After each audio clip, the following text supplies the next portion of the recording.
কাইলৈৰ পৰা হাৰেং নৱজ্যোতি যুৱ সংঘৰ সোণালী জয়ন্তী সমাৰোহ দৰং আৰু ওদালগুৰি জিলাৰ সীমামূৰীয়া তথা প্ৰবাদমতে হাৰংগ মুনিয়ে বাস কৰা গাঁওখন কালক্ৰমত হাৰেং নামেৰে পৰিচিত হয়।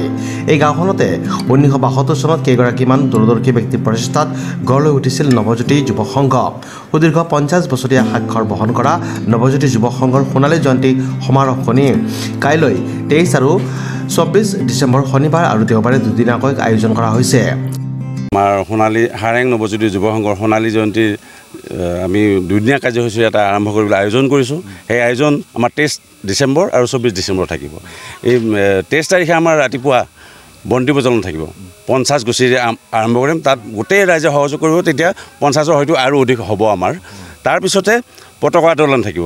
50খন পতাকা উত্তোলনৰ জৰিয়তে আৰু 2খন থাকিব আমাৰ সংঘৰ এখন আৰু উদযাপন সমিতি এখন। 52খন পতাকাৰে আমাৰ এটা শুভ আৰম্ভণি কৰিম। তাৰপিছতে আমাৰ দুপৰীয়া 23 তাৰিখে হ'ব আমাৰ 6:30 বজা সন্ধিয়া NE24 নিউজৰ দ্বাৰা আমি এটা আয়োজন কৰিছোঁ, মানে প্ৰাক ভোগালী টাইপ এনেকুৱা এটা আমি ৰাইজৰ সহযোগত তেওঁলোকৰ যোগেদি এটা বাৰ্তা দিব বিচাৰিম। তাত আমাৰ বিভিন্ন সাংস্কৃতিক সন্ধিয়া থাকিব, গায়ক থাকিব, আমাৰ অসমীয়া যিখিনি কালচাৰেল সেইখিনি থাকিব। আমাৰ ধুনীয়াকৈ সেইখিনি আয়োজন কৰিম আমি আশাবাদী। তাৰপিছতে আমাৰ 24 তাৰিখে আহিব ৰাতিপুৱা বন্তি প্ৰজ্বলন হ'ব। তাৰপিছতে বৃক্ষৰোপণ থাকিব। বৃক্ষৰোপণ কৰিব আমাৰ যতীন বৰুৱা প্ৰধান, গাঁও প্ৰধান দেৱৰ দ্বাৰা আৰু টংকেশ্বৰ বৰুৱা VCDC চেয়াৰমেন, তেখেতৰ যোগেদি আমি 500 জোপা গাছ মানে গছৰ পুলি ৰোৱাৰ কাৰণে আমি প্ৰস্তুতি এটা আৰম্ভ কৰিছোঁ।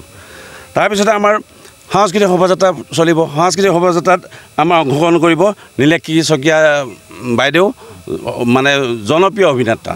তেখেতৰ যোগেদি আমি আমাৰ অসমীয়া সমাজত যিমানখিনি বাৰৰঙীয়া হেৰি থাকিব আমাৰ বানাধ্য কাৰ্যসূচী, সেইখিনিৰ দ্বাৰাই যেনে বিহু থাকিব, ওজাপালি থাকিব, বৰনৃত্য থাকিব, ৰাভা নৃত্য থাকিব, বিভিন্ন আয়োজনৰ আমি মহখুন্দাকে আদি কৰি বিভিন্ন আয়োজনেৰে আমি আশাবাদী সেইখিনি কৰিম বুলি আমি সিদ্ধান্ত এটা লৈছোঁ। তাৰপিছতে আমাৰ 2টা বজাৰ ভিতৰত আমি মুকলি সভা আয়োজন কৰিছোঁ। মুকলি সভা আয়োজনত আমাৰ এনেকুৱা বিশেষ ব্যক্তি আমন্ত্ৰণ কৰা হৈছে। সেই আমন্ত্ৰণখিনিত আমাৰ BJP ৰাজ্যিক সভাপতি ভৱেশ কলিয়া ছাৰ আহিব, তেওঁ আমাক কমিটমেণ্ট দিছে। PG হাজৰিকা ছাৰ আহিব, তেওঁ আমাক কমিটমেণ্ট দিছে। প্ৰমুখ্যে আমাৰ প্ৰায় 10জন থাকিব। তাৰ ভিতৰত আমাৰ এই সভাখন আমাৰ চিপাঝাৰ সমষ্টিৰ প্ৰাক্তন বিধায়ক বিনন শইকীয়াদেৱে উদ্বোধন কৰিব। ইতিমধ্যে সোণালী জয়ন্তী সমাৰোহৰ সকলো প্ৰস্তুতি সম্পূৰ্ণ কৰি তুলিছে উদযাপন সমিতিয়ে। অতিথি আপ্যায়ন, স্মৃতিগ্ৰন্থকে ধৰি যাৱতীয় কাম কাজ প্ৰায় সম্পূৰ্ণ হোৱা বুলি উদযাপন সমিতিয়ে জানিবলৈ দিয়ে। আনহাতে দুদিনীয়া কাৰ্যসূচীৰে অনুষ্ঠিত হ'বলগীয়া 23-24 ডিচেম্বৰৰ বৰ্ণাঢ্য কাৰ্যসূচীৰ অন্যতম সাংস্কৃতিক শোভাযাত্ৰা, মুকলি সভা আৰু অসমৰ আগশাৰীৰ জনপ্ৰিয় শিল্পীৰ গীতৰ শৰাইৰে সোণালী জয়ন্তীৰ উৎসৱৰ 2টা নিশা মুখৰিত হৈ পৰিব। উখল মাখল হৈ পৰিছে হাৰেং গাঁও।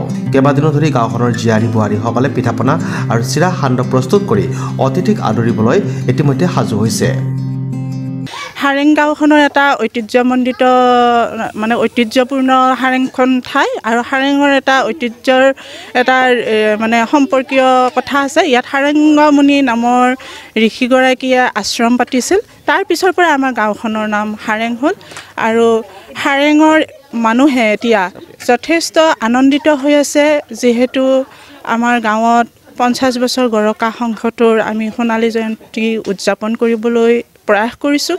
আৰু সেই উদ্দেশ্যে আমাৰ ল'ৰাহঁতে বিভিন্ন ধৰণৰ আয়োজন কৰিছে আৰু ল'ৰাহঁতৰ লগত সংগতি ৰাখি আমি জীয়ৰী বোৱাৰী কণ মইনা সকলোৱে লগে ভাগে মিলি 3 দিনমানৰ আগৰ পৰাই বিভিন্ন ব্যস্ততা হৈছে।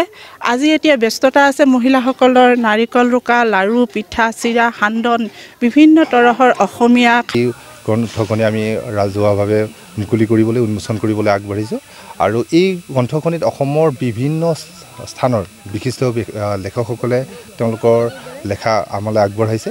আমি তেওঁলোকলৈ কৃতজ্ঞতা জ্ঞাপন কৰিছোঁ যে তেওঁলোকে ইমান ব্যস্ততাপূৰ্ণ সময়ৰ মাজৰ পৰা আমালৈ অকণমান সময় উলিয়াই এই গ্ৰন্থখনত লিখা আগবঢ়াইছে। আৰু এই গ্ৰন্থখন আমি উন্মোচন কৰিবলৈ আমাৰ প্ৰাক্তন উপায়ুক্ত সন্মানীয় থানেশ্বৰ মালাকাৰ ছাৰক আমন্ত্ৰণ জনাইছোঁ। আমি তেখেতক লগতে আৰু কেইবাগৰাকীও বিশিষ্ট ব্যক্তি টুৰ নাজাত ডেকা ছাৰ আমাৰ ৰাম ডেকা ছাৰ তাৰপিছতে আমাৰ প্ৰবিত্ৰ শৰ্মা ছাৰ তো এনেকৈ আমি কেইবাগৰাকীও বিশিষ্ট ব্যক্তিক এই অনুষ্ঠানলৈ আমি আমন্ত্ৰণ জনাইছোঁ আৰু আশা কৰিম তেওঁলোক আটাইকেইজন আমাৰ এই অনুষ্ঠানত উপস্থিত থাকিব আৰু এই অঞ্চলৰ যিমানখিনি মানুহ আছে আমি আটাইকে অনুৰোধ জনাম যাতে সকলোৱে আহি এই অনুষ্ঠানটোত সহযোগিতা কৰে আৰু আমাৰ যি পুৰণীয়া এক হাতামপুৰীয়া ঐতিহ্য আমাৰ হাতামপুৰীয়া যি একতাৰ বান্ধোন এটাৰে আমি বান্ধ খাই আছোঁ সেই কথাখিনি যাতে একেলগে সকলোৱে সোঁৱৰাৰ একেলগে দোহাৰাৰ এটা সুযোগ আমি লাভ কৰোঁ ধন্যবাদ সেয়ে তেওঁৰ মৃত্যুৰ কাৰণে আমাৰ সংঘৰ সকলোবিলাক ম্ৰিয়মান হৈ পৰিছোঁ কিন্তু এটি আনন্দ আৰু সুখৰ কথা আছিল এই যে 50 বছৰ আগতে সাৰংগমুনিৰ আশ্ৰম আৰু সেই সাৰংগমুনি আশ্ৰমকে কেন্দ্ৰ কৰি যিসকল ৰাইজ আছিল তেওঁলোকক সাৰংগবাসী বোলা হৈছিল প্ৰথমতে আৰু এই সাৰংগবাসীৰ পৰা সাৰং হ'ল সাৰঙৰ পৰা সাৰেং হ'ল আৰু এই গাঁওখনলৈকে আৰিমত্ত ৰজাৰ দিনত এই 18 বিঘা মাটিৰ পুখুৰী এটা খন্দাই দি আমাৰ ৰাইজক বৰ উপকাৰ কৰিছিল আৰু প্ৰতিষ্ঠা কৰাৰ সময়ত 1972 চনত আমাৰ সাৰেং নৱজ্যোতি যুৱক সংঘ প্ৰতিষ্ঠা হ'ল এই প্ৰতিষ্ঠাপক যিসকল আছিল আমাৰ শ্ৰদ্ধেয় শ্ৰী স্বৰ্গীয় মহিৰাম বৰুৱা তেখেতৰ নেতৃত্বত আৰু তেখেতসকলৰ লগতে আমাৰ গাঁৱৰ মুৰব্বী বয়সীয়াল মানুহসকল মণিৰাম কোচ ধনেশ্বৰ কোচ আৰু উপেন ডেকা নন্দেশ্বৰ বৰদলৈ শৰৎ বৰুৱা ইত্যাদি আমাৰ প্ৰথম আৰু প্ৰধান সম্পাদক আছিল ক্ষিতেশ্বৰ শৰ্মা আৰু তাৰ আগতেও চম্পাৰাম শৰ্মা বুলি এজন লোক আছিল এই সকলোবিলাকে বিদায় লৈ গ'ল গতিকে তেখেতসকলৰে ল'ৰা ছোৱালী যুৱকসকলে এতিয়া বৰ উদ্যমেৰে এই সোণালী জয়ন্তী উদযাপন কৰিবৰ কাৰণে আয়োজন চলাই আছিল হঠাৎ আমাৰ এই যুৱকটোৰ নাইকিয়া হোৱাত ম্ৰিয়মান হৈ নামহলাৰ পৰা Sudarshan Kalita report news express Assam.